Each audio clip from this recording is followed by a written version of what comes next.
Bonsoir. Ce soir, c'est Mamie qui raconte l'histoire des aventures de Naélia. Il était une fois une petite fille aux yeux brillants qui s'appelait Naélia.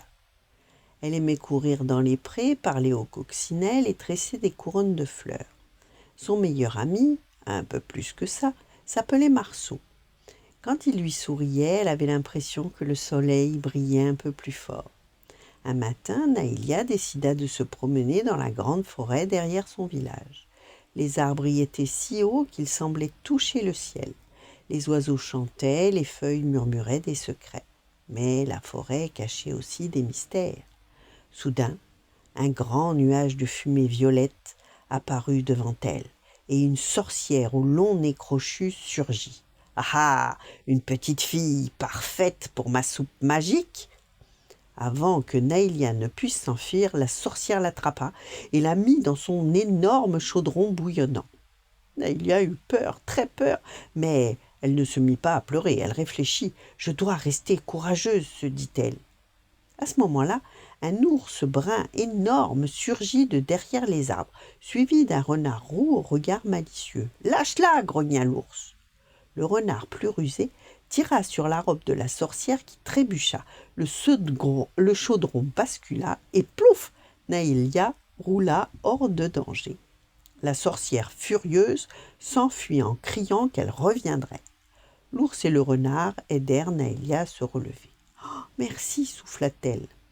L'ours les invita alors dans sa maison, une grande grotte douce et chaude éclairée par des pierres lumineuses. Là, Naélia fit la connaissance d'une minuscule fée nommée Belle, qui vivait dans une immense fleur rose installée près de l'entrée. Mais Belle pleurait. « J'ai perdu ma baguette magique, elle est tombée dans la rivière. » Sans sa baguette, elle ne pouvait plus faire pousser les fleurs ni faire danser les lucioles. Naélia n'hésita pas, on va la retrouver. Ils suivirent le cours de la rivière jusqu'à une grande étendue d'eau. En regardant dans l'eau claire, ils aperçurent quelque chose de brillant, puis une immense ombre passa sous eux. Oh, une baleine! La baguette avait été avalée. Naélia prit une grande inspiration. « Je vais plonger !»« Mais c'est dangereux !» s'inquiéta le renard. Mais Naélia était déterminée. Elle plongea, l'eau était froide et profonde. Elle nagea vers la baleine et soudain, gloup! La baleine l'avala elle aussi. À l'intérieur, ce n'était pas effrayant, c'était humide et ça sentait un peu les algues. Naélia trouva la baguette coincée entre deux fanons. « Excuse-moi, madame la baleine » cria-t-elle.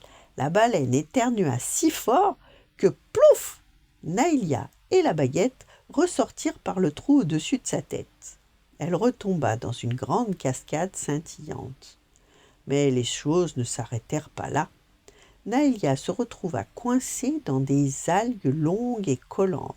Elle se débattait, mais plus elle bougeait, plus elle s'en mêlait. C'est alors qu'apparut un monsieur sirène, aux cheveux argentés, à la queue bleu turquoise. « Ne bouge plus » dit-il calmement. Il sortit un coquillage magique et souffla dedans.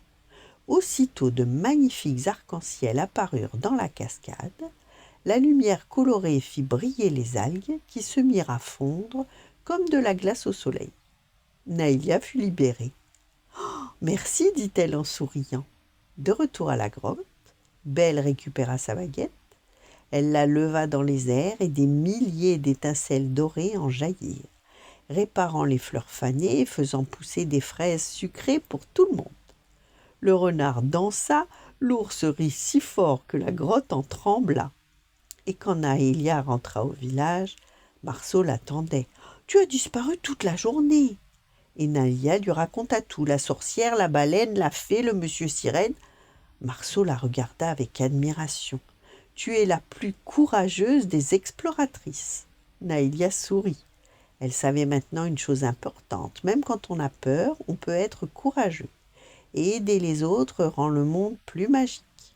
Dans la forêt, parfois, si vous regardez bien, vous pourrez voir un arc-en-ciel danser dans une cascade. Voilà. Bonne nuit, faites de beaux rêves et à demain.